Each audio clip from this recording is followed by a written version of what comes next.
You have carried the idea of independence like a medal of honor all your life. You worked for it, fought for it, sacrificed for it, and now it feels like it defines you.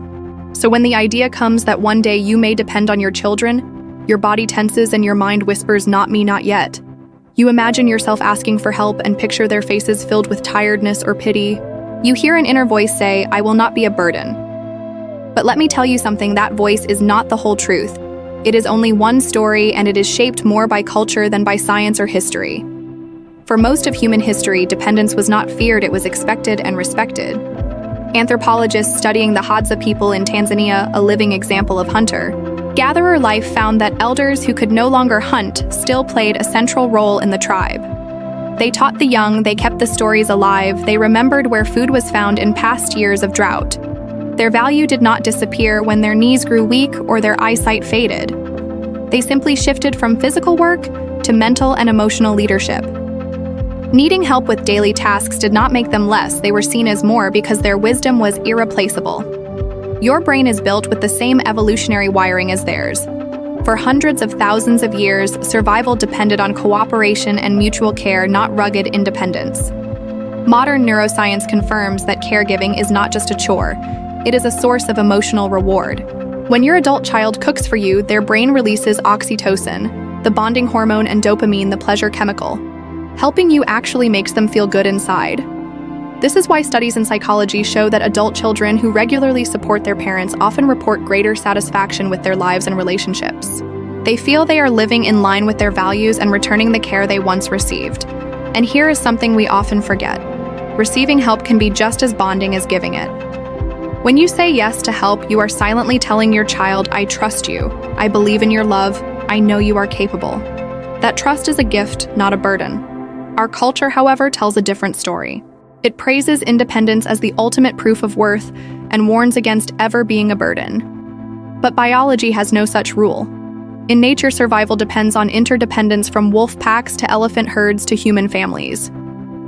The strongest individuals are often those who can give and receive in balance. You have already lived this truth. When your children were little, they could not have survived without you. You didn't resent them for it, you loved them more because of it. It is the same now, only the roles have shifted. You may give wisdom instead of meals, perspective instead of rides, but what you give is still essential. Dependency is not a failure. It is a stage of life as natural as youth and as temporary as any season. Even the Harvard study of adult development, one of the longest-running studies in the world, found that the biggest predictor of health and happiness in later years is not wealth or perfect health, but strong, close relationships. Accepting help strengthens those relationships in ways that refusing help never can.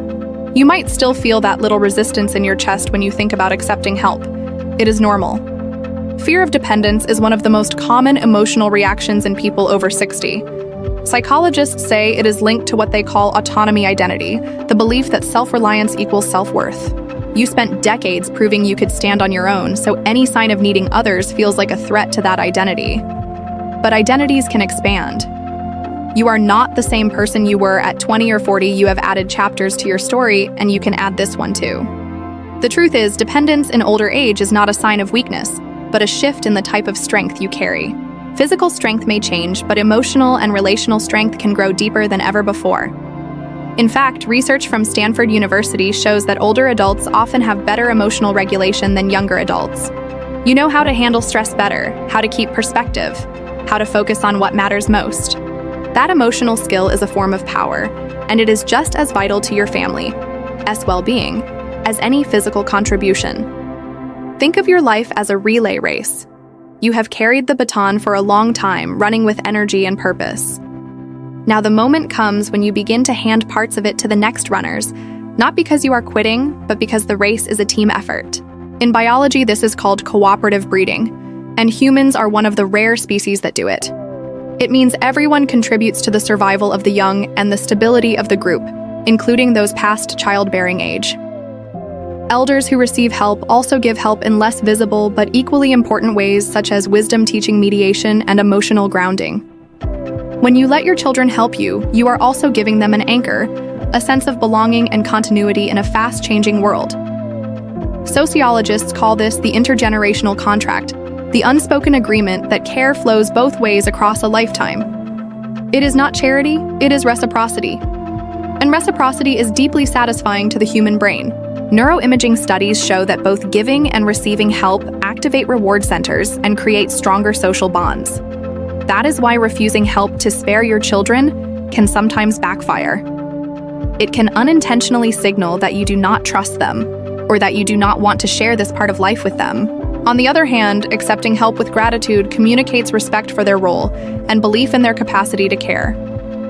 This is especially powerful for your adult children because it affirms that they are now capable of carrying responsibilities you once carried for them. It marks a moment of maturity for them just as much as for you.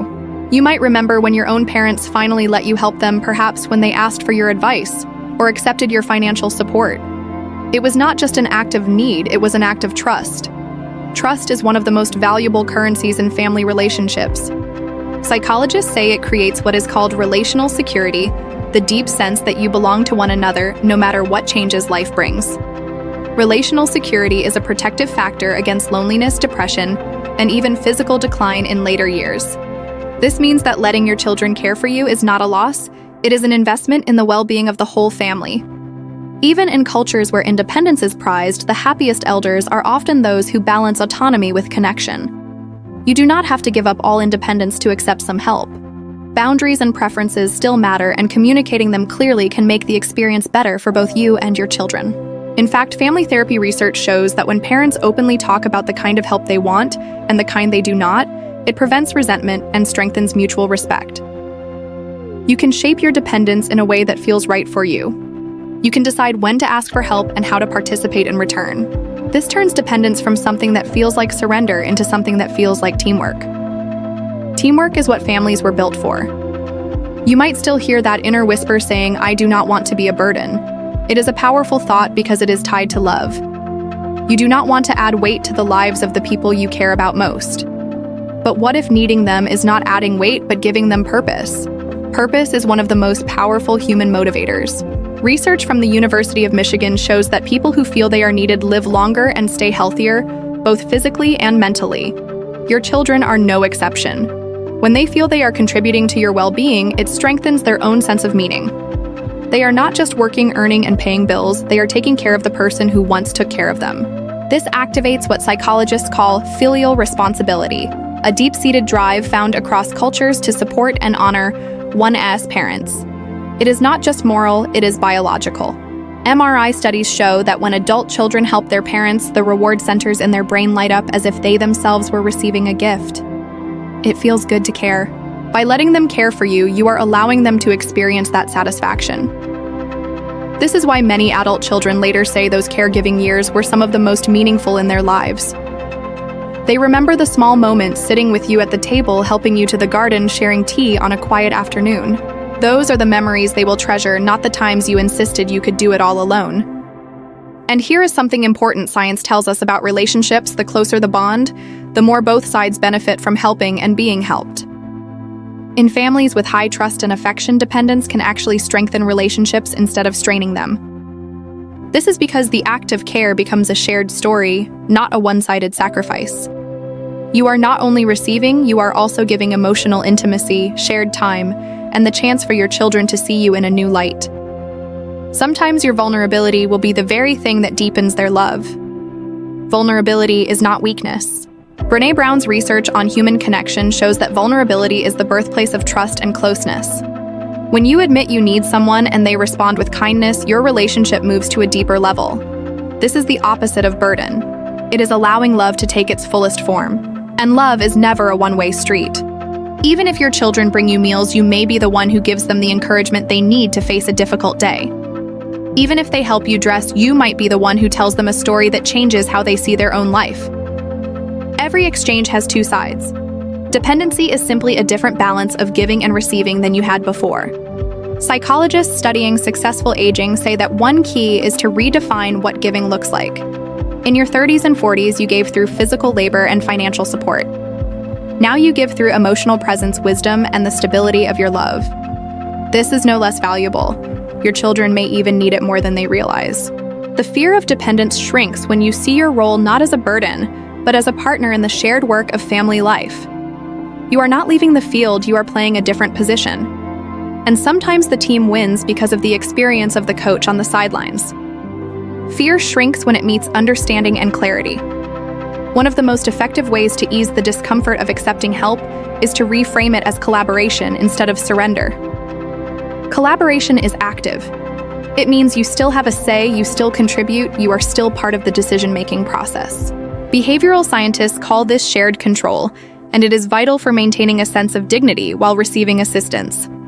When you decide together with your children how they will help you, it changes the dynamic from parent as dependent to parent as partner. This is why open conversations matter. Research from the Family Caregiver Alliance shows that families who talk openly about care needs have less stress and fewer conflicts. Clarity protects relationships. Instead of waiting until you have no choice, talk early about the kind of help you might need and the kind of help you prefer. This allows your children to prepare emotionally and practically, and it allows you to set boundaries that keep you comfortable. For example, you might say, "I am fine with you picking up my prescriptions, but I would like to manage my own finances for now." This gives you agency while still letting them support you. Agency is a powerful psychological buffer against feelings of helplessness. It reminds you that dependence is not all or nothing, it is a spectrum, and you can decide where you stand. You can also offer ways to give back. Not in a transactional way, but in a way that makes the care feel like a shared project. If your child drives you to appointments, you might make that time special with a shared lunch or meaningful conversation. If they cook for you, you might share a family recipe or a story from the past that connects them to their roots. These moments turn help into connection and connection into memory. Sociologists say this transforms the care relationship into a relationship of mutual benefit. It stops feeling like taking and starts feeling like sharing. You can also reframe your language. Instead of saying, "I hate to bother you," say, "I appreciate your help with this." Language shapes emotion. Studies in cognitive psychology show that gratitude-based language reduces feelings of guilt and increases positive emotion for both giver and receiver. This small shift can completely change how you and your children experience moments of care. And here's something important to remember about boundaries. They are not walls. They are agreements. A healthy boundary might be asking for privacy at certain times of day, or making it clear that you still want to try tasks yourself before asking for help. Boundaries protect dignity and prevent the feeling that your independence has vanished overnight. You can even turn accepting help into a lesson for your children. By showing them that needing others is normal, you prepare them for their own future when they will need someone too. This normalizes interdependence and breaks the cultural myth that worth ends when independence does. You are teaching them the art of graceful receiving. That lesson may serve them as much as any you ever taught. The way you feel about dependence is not just personal, it is cultural. Different societies tell different stories about what it means to grow older and need help. In many Western countries, independence is seen as the gold standard. Older adults are often praised for living alone, driving themselves, and doing everything without assistance. The unspoken message is that needing help means you are somehow less. But travel to other parts of the world and you will find a completely different story. In Japan, elders are respected as keepers of wisdom and tradition. The concept of oyakoko means filial piety, a deep moral duty for children to care for their parents with gratitude and pride. When an elder moves in with their children, it is seen not as a burden but as an honor. In rural India, it is common for 3 or even 4 generations to live under one roof. Grandparents care for grandchildren, while adult children care for their parents, creating a constant cycle of giving and receiving. Elders in these households report higher levels of happiness and purpose, even when they need daily help. In Mediterranean cultures like Greece and Italy, family meals are sacred, and elders often play the role of head of the table well into advanced age. Even if they cannot work, they are central to family decision-making and social life. Sociologists studying these cultures find that dependence is often invisible because care is woven into the daily rhythm of family living. There is no sharp line between independence and dependence, only shifting roles. These cultures share a common belief that elders are not just recipients of care, but essential pillars of family life. And here is the striking part: research shows that elders in cultures with high respect for aging often live longer and report less loneliness than those in cultures obsessed with independence. This is called the cultural buffering effect. It means that when your society values your role, no matter your physical ability, you are more likely to stay mentally and physically well. We can bring that lesson into any culture, even one that glorifies independence. It begins by changing the story in your own family. You can model pride in accepting help instead of shame. You can frame it as the natural next chapter instead of the final act. When you do this, you not only ease your own fear, but you also reshape how your children will one day view their own aging. You become part of a cultural shift towards seeing dependence as a connection, not a curse. Your home becomes a small example of what anthropologists call cooperative aging, the blending of care, wisdom, and shared living that benefits every generation involved. In these environments, no one is ever truly alone, and no one ever truly stops contributing. Even your presence at the table, even your voice in conversation, even your stories before bed are contributions that carry weight. The truth is, cultures that embrace elder dependence understand something essential: humans are meant to need one another.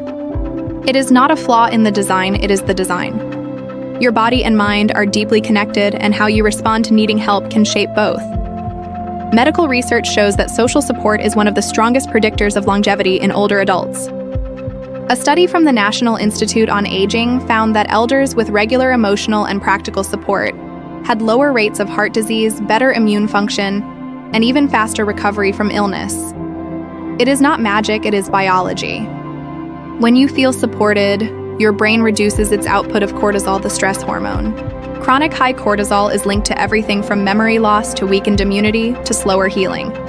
Accepting help lowers stress, and lowers stress improves health. It is a loop that works in your favor.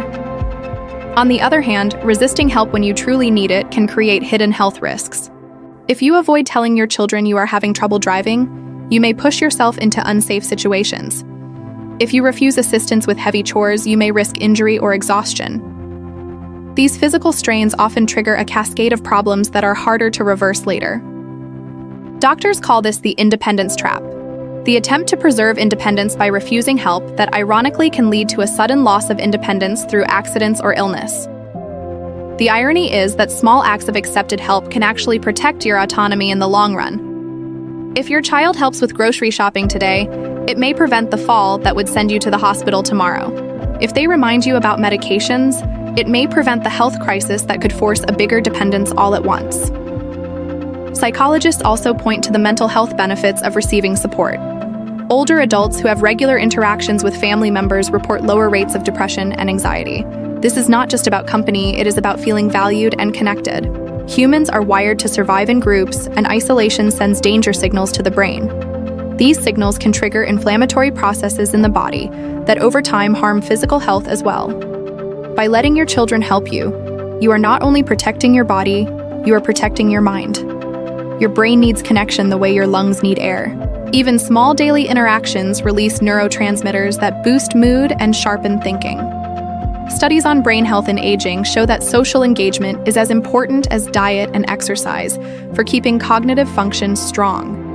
In fact, elders who stay socially connected are 70% less likely to develop dementia than those who are isolated.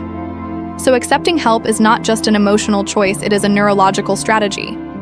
It is choosing to keep the brain's social circuits active, which in turn protects memory, mood, and resilience. This is why geriatric specialists often tell patients that the best medicine for aging well is not found in a pill, but in the people who care for you. Your children's help can be part of that medicine. And like any medicine, you take it not because you are weak, but because it keeps you strong. Preparation is one of the most powerful antidotes to fear. When you picture dependence as a sudden cliff, you are more likely to resist it. But when you see it as a gentle slope, you can walk together with your children, it becomes less threatening. Psychologists call this reframing, and it works by changing the meaning of a situation without changing the facts. The fact is, you may one day need help with daily life. The meaning you attach to that fact determines how it feels. If the meaning is, I am losing control, it will feel heavy. If the meaning is, I am entering a new season of teamwork, it will feel lighter. One way to practice reframing is to keep a gratitude list specifically about the help you already receive. It could be as simple as my daughter carried my groceries today, or my son called to check on me. Writing these moments down activates the brain's positive bias and trains it to see support as a gift. Neuroscientists say gratitude practice can rewire neural pathways to make optimism more automatic. Another powerful tool is mental rehearsal. Athletes use it to prepare for big games, but you can use it to prepare for big life transitions. Close your eyes and picture yourself accepting help with grace. Imagine the warmth in your child, as face the ease in your body, the comfort of not doing it alone. This kind of visualization lowers anxiety because the brain responds to imagined experiences almost as if they were real. It gives you a sense of familiarity before the moment actually comes. You can also strengthen what psychologists call adaptive identity. This is the ability to expand your sense of self so that new roles fit comfortably inside it. You might say to yourself, I am still the decision maker in my life. I am simply allowing others to walk beside me. Or I am still a giver. I am now giving trust and the opportunity for my children to grow. Adaptive identity keeps your dignity intact because it recognizes that your worth is not tied to a single role. It is built from all the seasons of your life together. Another helpful practice is open conversation with your children before the need becomes urgent. Ask them how they feel about helping you. You may be surprised to hear that they want to be there for you. Hearing this in their own words can loosen the grip of fear more than any statistic. Sociologists say that when families talk about care early, they are more likely to see it as a natural exchange rather than a crisis. Finally, remind yourself that dependence is not permanent in every form. You may need more help for a season and less in another. Recovery, resilience, and adaptability still belong to you no matter your age. Seeing dependence as flexible makes it easier to accept without feeling trapped. These mindset tools work because they take you out of the realm of fear and into the realm of choice. Choice is where confidence lives. Sometimes the most powerful proof comes not from studies, but from stories. I want to tell you about Eleanor, a retired teacher who once told me she dreaded the day she would have to move in with her daughter. She imagined it would mean giving up her privacy, her freedom, and her sense of self. But when her arthritis worsened, she found that living together was not the prison she feared, but a bridge to connection she never expected. Her daughter said, "I feel closer to you now than I have since I was a child." They began cooking together, sharing evening tea, and talking late into the night about family memories. Eleanor told me the surprise was that she still felt like the mother guiding, teaching, and comforting even while her daughter was helping with physical tasks. This is the dual truth of dependence: you can still give even when you are receiving. Then there was Robert, a former mechanic who resisted his son's offers to help with home repairs. He saw it as admitting weakness. But one winter, his furnace broke and his son insisted on coming over. As they worked side by side, Robert realized his son was learning skills from him in that very moment. It was not just repair work, it was a passing of knowledge. Later, his son said, "Dad, I feel proud I can help you now the way you always helped me." Pride had flowed both ways. And I remember Maria, who lived alone after her husband passed. Her daughter suggested coming by each morning to walk with her for exercise and safety. Maria feared it would feel like surveillance.